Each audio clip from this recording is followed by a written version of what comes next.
Hello, this is old Mr. Kent of MrKent.com. And if you haven't been following my videos, my channel, my son invited my wife and I to sell our house and move out to his property, live in a fifth wheel, and then he's building an extension onto his shop so we can store things, and we'll also have a place to like work on our hobbies and things like that. And so a weekend, or let's see, 2 weekends ago, I went out and it was too hot to fly the drone. And so I took these shots as he was going around working on it.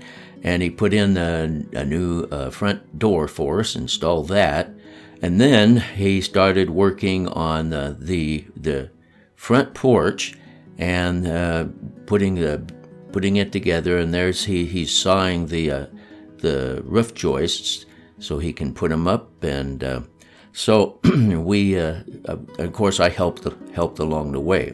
And there was other things he did that weekend too. But then we went out this past weekend, and I got up early on Saturday morning and started taking these shots because in the morning it's cool. And here in Arizona, I don't know if you knew that, but it's cooler in the morning than it is later in the day.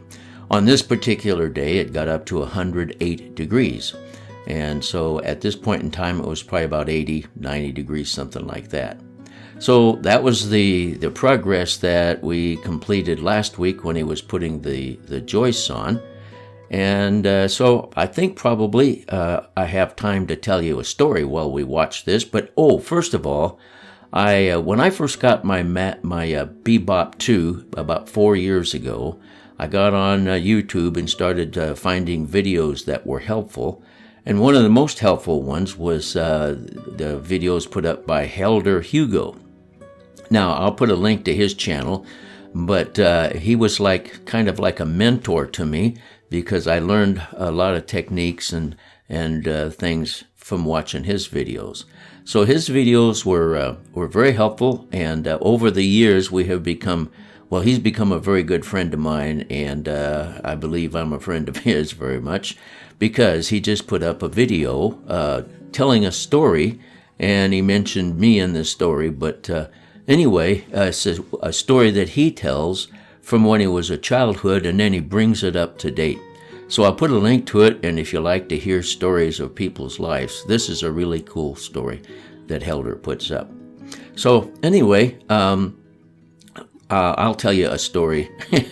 I'll tell you a story about when I was flying my Cessna 170 back many years ago, and I was teaching Sunday school, and I'll put a picture up of my Sunday school class. It was fairly large because they had several bus routes, and they brought in lots of kids every Sunday.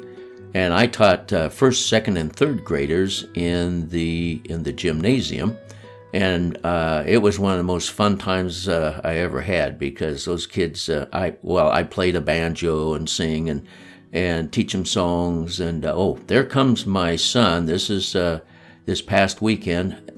This is Saturday morning, and so the dogs love him. I love him. I think everybody that gets to know him loves him. So he's getting ready to go to work. I got up real early and fed the dogs and sat around and watched the sun come up. And he worked really hard during the week, so he's getting up early for Saturday morning for sure. So anyway, as he goes to work, I'll go ahead and finish my story here. The Sunday school class that I had, what I would do is every couple of weeks or maybe once a month. And okay, now this video is what I took about 9:30 in the morning. So it was getting mighty warm, but I wanted to get a shot of him putting down the roof sheeting. And so he was getting started on it, and so I wanted to get a video of that. So anyway, back to the story. So, where was it? Okay, so anyway, what I would do is about every month or so, I'd have my helpers help me pick out Sunday school students who had been behaving well. Because in a big crowd like that, sometimes you get guys that goof off, like when I was a kid. So anyway, they would pick somebody out, and then I would ask them if they wanted to go for an airplane ride after church, and so they always said yes. So I'd get their phone number, and I'd call their parents, and they'd say, if they said yes, well, then I'd get their address, and I'd head out to their place, pick them up, take them to the airport, load them in the plane. I usually had a helper with me, and I'd take two at a time. I'd load them up in the back seat, and then I'd take them out, and we would have fun flying. I would go really fast over the edge of a hill, and just sometimes even go almost weightless, and whatever was safe. And the kids, they enjoyed it. So we had quite a bit of fun with that. And so this one week, there was these two little Mexican brothers that were in my class, and they were goofing around all the time. But this one, they were good for several weeks, and so I asked them if they wanted to go for an airplane ride, and of course they did, And so I got their phone number, and then called up after church. I called up their parents, and I asked them if it would be okay if their boys went for an airplane ride with me.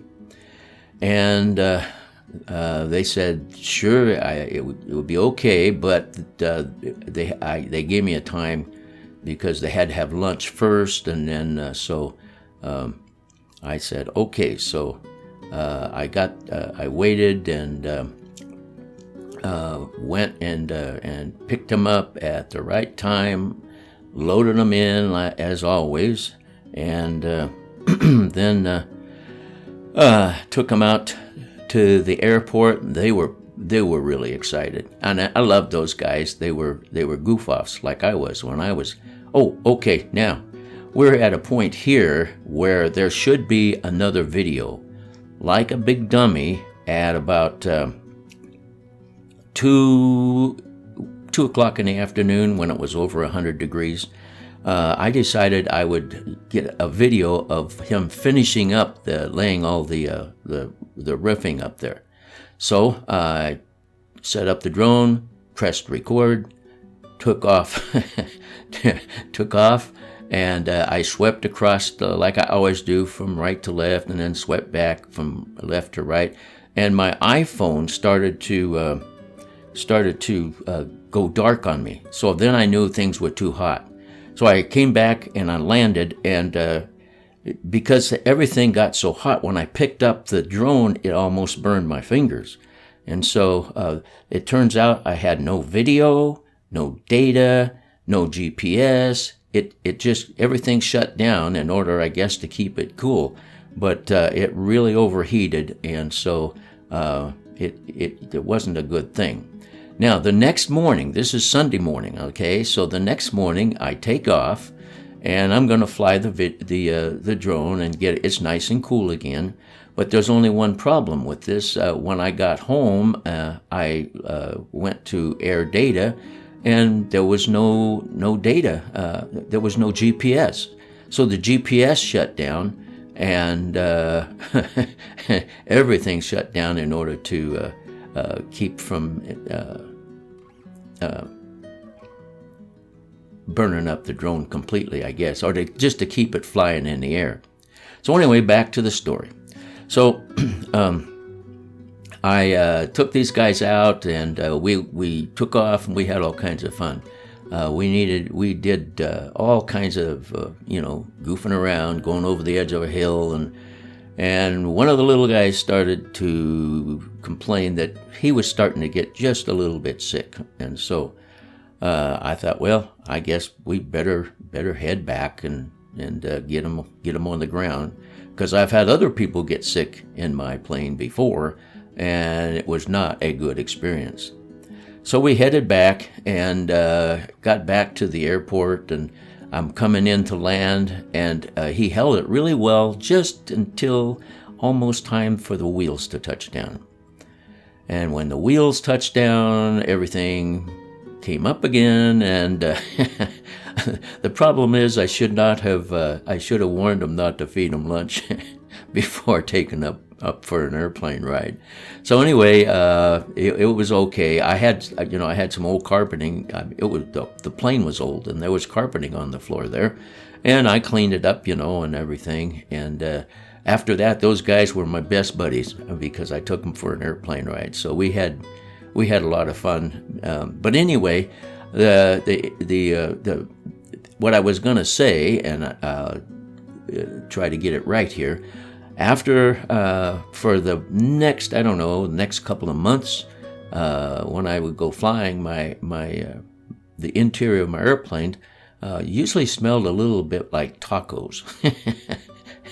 And nobody asked questions, but it finally went away. And of course, that's, if you looked at some of my earlier videos, that's still in the plane along with the bones of the dead man. So anyway, and that's my story for this trip, and I hope you enjoyed that. And go ahead and take a look at Helder's. I think you'll like his story too. And my son's doing a good job, and we've got more to come because since that time he's put the tar paper up and stuff like that. So that'll be coming along. So I want to thank you for taking time to watch the video and listen to my crazy stories, and God bless you.